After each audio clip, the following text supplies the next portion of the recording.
Hello everyone! It's me again, Harley Quinn Magbano, ang kulutog buhok nga feeling vlogger diri sa Jensen. So, for today's video, manghuha kog talikod-talikod kay sakit pod ang tiil sa kong banaher. So, diri jud ta sa herbal mo adto kung wala tay kwarta.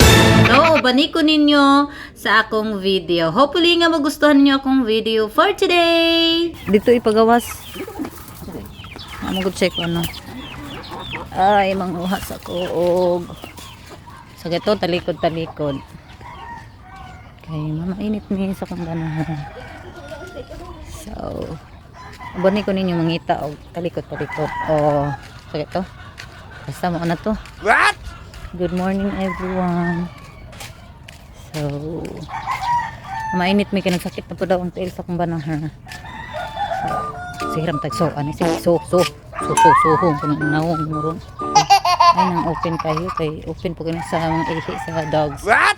Ug mo na ning time nga mangibot na tag sagbot ay sagbot. So mangibot na ta aning talikod-talikod pang tambal sa likod sa tiil sa kumbana nga nagsakit. What? Kay sigirag mantika. So diri jud ta ato sa herbal no basta wa tay kwarta cha. Dili oy, don't declare it. So naay kwarta pero iwas-iwas lang jud tag inom og tambal kay para maalaga na tong kidney. Kung possible, kana na lang jud tang mga herbal kay walay overdose, walay makakuan nga mga chemical sa tong lawas. So, di ba marapog expert. So, actually mo gyud na mong ginakuan kanang herbal lang jud. Daghan kay na sa gigilid-gilid. Uli na ko. Kay nakakita na ko magpabukal na ko og ininit. So, yan. Ug manuning time nga akong ilahi sa ang tag-as ug ang gagmay. So, ang tag-as sa ang akong iuna og kanang pabukal. So, muna akong ginabutangan. So, nagastak jud ko anang talikod-talikod. Para dili ko kada adlaw magsige og pangita. So, hugasan jud nato pag maayo.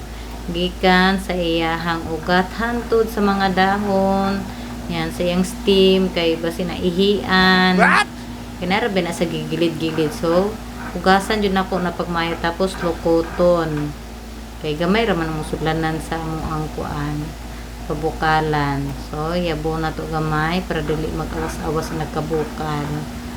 Og ato nang isa lang ang atong talikod-talikod yan. So nga na ang color niya ha kung mabukal na good siya. So this time ako na siyang ihatod sa gawas. So magic diba? Wow! Abutin sa gawas. Og diri na ko sa Genesis nga book ang ako ang daily reading sa Bible. Actually nahuman ako sa Old and New Testament sa pagbasa. So, nibalik lang ko basa. O, gina-underline na ako after na ako magbasa. O, ginabasa po na ako ng akong gipalit nga Rose Book of Bible Charts, Map, and Timeline. So, very helpful kayo para sa kuha as Children Ministry Head sa Mag 7. O, kaning akong giinom, nga gipabuka lang talikod-talikod. Pait siya, pero makaya ra siya.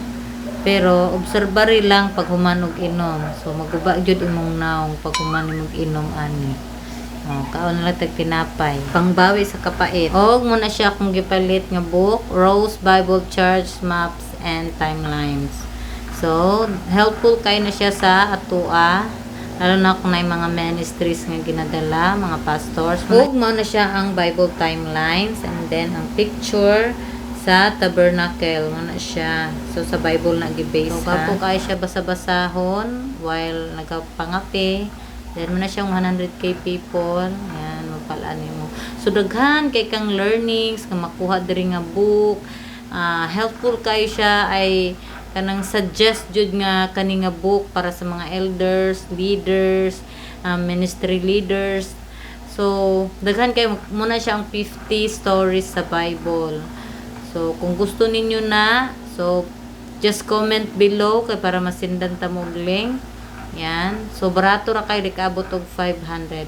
Og kana lang kung nagustuhan ninyo ako ang video, paki-like, heart, comment, free action, then share and follow na rin po. Thank you and God bless everyone!